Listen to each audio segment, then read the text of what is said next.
பஞ்சாநாடு கணபதி சேஷால் இருந்தாள்.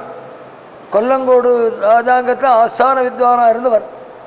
அதனால் அவருக்கு குருவாயூரப்பனை அடிக்கடி சேவிக்கிறதுக்கு வாய்ப்புண்டு. அவர் பண்ணின ஸ்லோகம் இது வாதபுர நாதாஷ்டகம்னு குருவாயூரப்பனை பற்றி 8 ஸ்லோகம் பண்ணார் அவர். பொதுவாக இந்த ஸ்தோத்திரத்தில் ஒரு தனித்தன்மை என்னன்னா, பொதுவாக பகவான்கிட்ட போய் ஸ்தோத்திரம் பண்ணுவாள் என்ன பண்ணுவாள், கிருஷ்ணான்னு கூப்பிட்டு நீ இன்னது பண்ணணும் அப்படின்னு பகவானை கூப்பிட்டு இன்னது பண்ணணும்னு பிரார்த்திப்பாள். ஆனால் இந்த ஸ்தோத்திரத்தில் அப்படி பண்ணலே அவருக்கு கணபதி சாஸ்திராள்.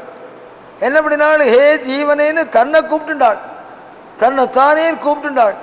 நீ ஒரு காரியம் பண்ணணும்னு தனக்கு தானே சொல்லிண்டாள்.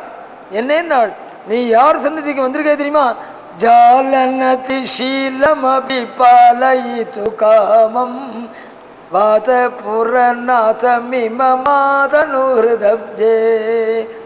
ஜாலனதி ஷீலம் அபி, இஷ்டமே இல்லாமல் தலையில் எழுத்தே அப்படின்னு நினச்சின்னு ஒரு நமஸ்காரம் பண்ணாலும் போரும், அவனை கை தூக்கி விட்டுணும்னு காத்துன்னு இருக்கிற பரதெய்வம்.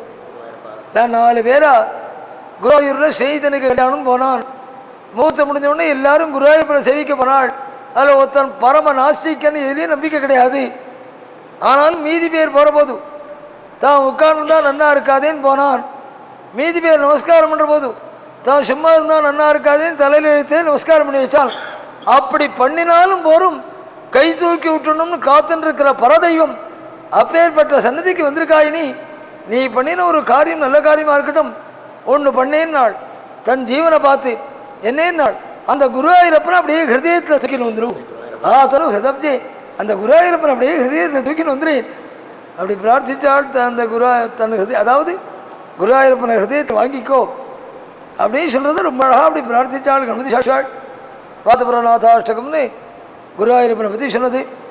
குருவாயூரப்பன் நம்மோடையே இருக்கார், சந்தேகமே இல்லை. அதனால தான் குருவாயூரப்பன் சன்னதியிலே பிரசாதம் எடுத்துட்டு வந்திருக்காள் ராஜகணபதி. அங்கேயிருந்து வந்திருக்காள் பாருங்க, பிரசாதத்தை எடுத்துட்டு அயோத்தியில் நடக்கிற விவாகத்துக்கு வரணும்னு வந்தால் அது குருவாயூரப்பனுடைய சங்கல்பம். அவருக்கு எவ்வளோ தூரம் சத் விஷயங்களில் ஈடுபாடு இருக்குது அப்படிங்கிறதுடைய அடையாளம். குருவாயூரில் வருஷா வருஷம் சப்தாகம் நடந்துட்டுருக்கு. எப்படி குருஷீரத்தில் நடந்துட்டுருக்கோ அது மாதிரி அந்த சப்தாகத்தெல்லாம் கூட இருந்து அழகாக கழித்து நடத்தி கொடுக்குறவர்.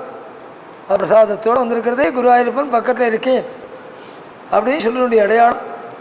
எல்லாரும் நாளைய தினம் பரிபூர்ணமாக ஈடுபட்டு பகவத் பிரசாதத்தை அடையணும்னு கேட்டுக்கிறோம். எப்போதும் நிறுத்துகிற மாதிரி இந்த நான் சொன்னேனே 9 மணி, அந்த 9 மணி கட்டும் வந்துடுத்து. நான் சொன்ன டயத்தில் இப்போ பிரசாதத்தை நடத்துகிறேன். ஜானகீகாந்தஸ்மரணம்